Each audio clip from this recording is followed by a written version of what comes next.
You have seen the headlines. One says half of all jobs are gone by next year. The next says it is all hype and nothing will change. Both of those are written to get a click, not to tell you the truth. So sit with me for 8 minutes, and I will give you the honest answer about your job. No doom, no sales pitch, just what is actually happening and what to do about it. First, let me say the quiet part out loud. The worry is fair. Something real is happening, and pretending it is not would be its own kind of lie. People are watching tasks they used to get paid for get done in seconds by a tool.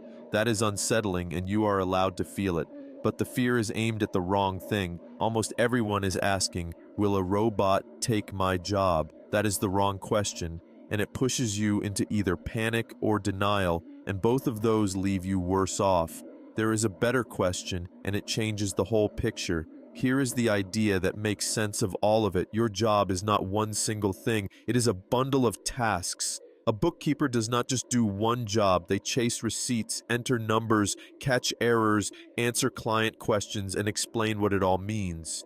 AI is not walking in and taking the whole chair. It reaches into that bundle and takes the small, repeatable tasks first. So the real question is not, will my job disappear? It is, how much of my day is made of tasks a tool can already do? Picture your own week and sort it into two piles, the repeatable, predictable pile and the human judgment pile. That one sorting tells you more about your future than any headline. Let me show you how to read both piles. The tasks most exposed share 3 traits. They happen on a screen, they repeat, and the right answer is predictable. When all 3 are true, a tool can do that task now, today, not in some far-off future. Think basic data entry, first drafts of almost anything, routine customer replies, simple scheduling, turning a long document into a short summary.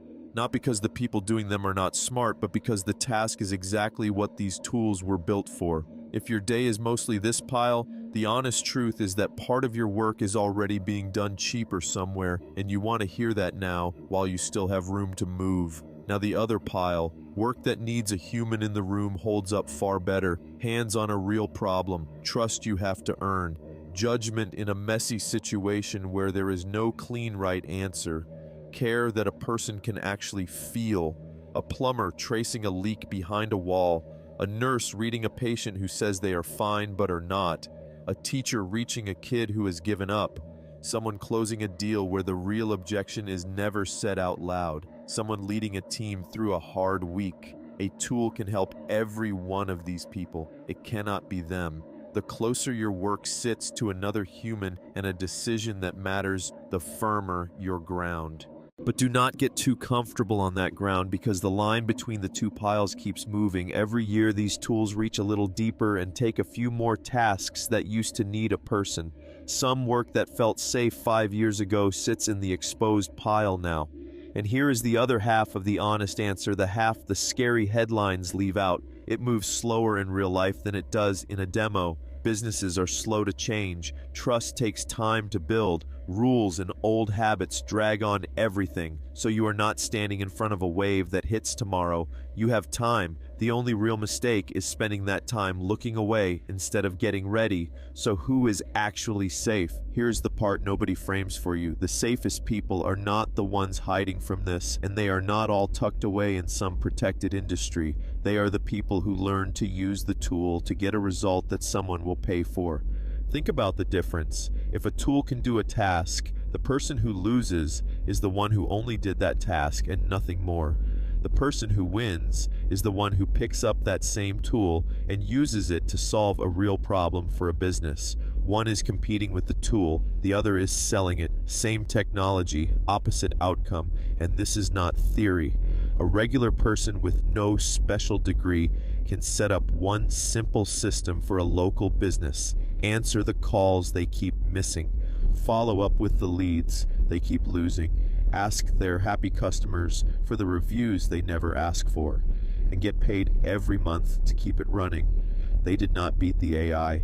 They put it to work, and they stood between it and a business that needed the result. So if you take one thing from all of this, take this. Stop asking whether AI will take your job and start learning to use it to deliver something a real person will pay for. That is the move that walks you from the exposed pile to the safe one, whatever your job title is today.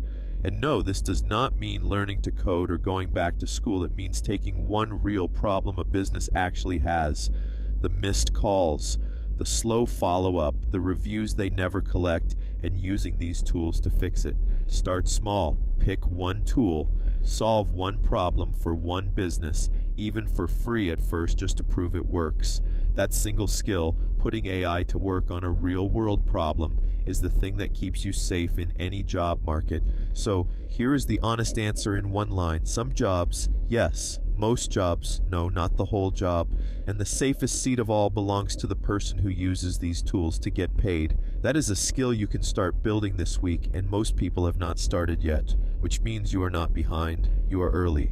If you want to see exactly how regular people are doing this step by step, I will point you to where it is broken all the way down. Subscribe so the next one finds you, and I will see you there.